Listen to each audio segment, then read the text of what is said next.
এই গাইজ কি খবৰ আপোনালোকৰ? নিশ্চয় ভালে আছে। মোৰো ভালেই বাৰু। বহু দিন হ'ল ভিডিঅ' দিয়া নাই আপোনালোকৰ মাজলৈ। এতিয়াৰ পৰা আকৌ নতুনকৈ ভিডিঅ' দিবলৈ আৰম্ভ কৰিম। বিশেষ অসুবিধাৰ কাৰণে দিয়া নাছিলোঁ ইমান দিনে ভিডিঅ'। এতিয়া মাহী আৰু আমি কলৈ গৈ আছোঁ বাৰু আপোনালোকে ভিডিঅ'টো চাই থাকক, গম পাব। আমি গৈ আছোঁ আচলতে ঔটেঙা আনিবলৈকে, যিহেতু কাতি বিহুৰ দিনাখন ঔটেঙাৰ খোলকেইটাত চাকি দিয়া হয়। সেইকাৰণে আমি পথাৰৰ মাজলৈ গৈছোঁ ঔটেঙা আনিবলৈকে। আৰু মাহীহঁতে আৰামত থিয় হৈ আছে আৰু মোক ঔটেঙা পাৰিবলৈকে লগাই দিছে। আৰু চাওকচোন, ঔটেঙাটো একদম পুৰা লাঠিডালৰ ওপৰতে উঠাই লৈ আহিছোঁ।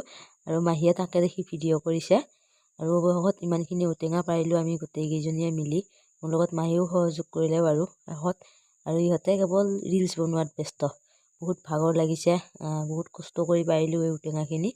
আৰু এতিয়া আমি এইখিনিলৈ ঘৰলৈ যাম। চাওকচোন, ঔটেঙাখিনি ল'বৰ কাৰণে আমি একো লৈ নাহিলোঁ। মাহীয়ে তেনেকৈয়ে ল'লে। আৰু আহি পোৱাৰ পিছতে মোক আইতাই চাহ খাবলৈ দিলে। চাহ খাই উঠি মাহীয়ে এয়া ঔটেঙা আৰু ৰবাব টেঙা মানে ঠুকিৰ কাৰণে যোগাৰ কৰি আছে। আৰু মই ইফালে নাৰিকল কুটি আছোঁ বুটত দিবৰ কাৰণে। এনেকৈ কাম বন কৰি আজৰি হোৱাৰ পিছত ভাইটিয়ে তুলসীৰ তলত চাকি দিলে। ভাইটিয়ে মানে আমাৰ ভাইটিয়ে ইমান কথা নাজানে আৰু তেওঁ শিকি আছে লাহে লাহে। মাহী আৰু ময়ো দিলোঁ চাকি। আৰু এইবোৰ সজাই থৈছোঁ মানে বাহিৰখিনি দিবৰ কাৰণে। আৰু এনেকৈ মাহীয়ে চাকি জ্বলাই দিলে, ময়ো জ্বলাই দিলোঁ। এনেকৈয়ে চাকি বন্তি জ্বলালোঁ। চাকি বন্তি জ্বলোৱা হোৱাৰ পিছত আমি ফটো উঠিলোঁ। এনেকৈ থাকি ফটো চটো উঠা হৈ গ'ল। হৈ যোৱাৰ পিছত আমি এতিয়া ইয়াত জুবিনদাৰ নামত 3 গুছি চাকি জ্বলাইছোঁ। জুবিনদাৰ আত্মাই যাতে শান্তি লাভ কৰক।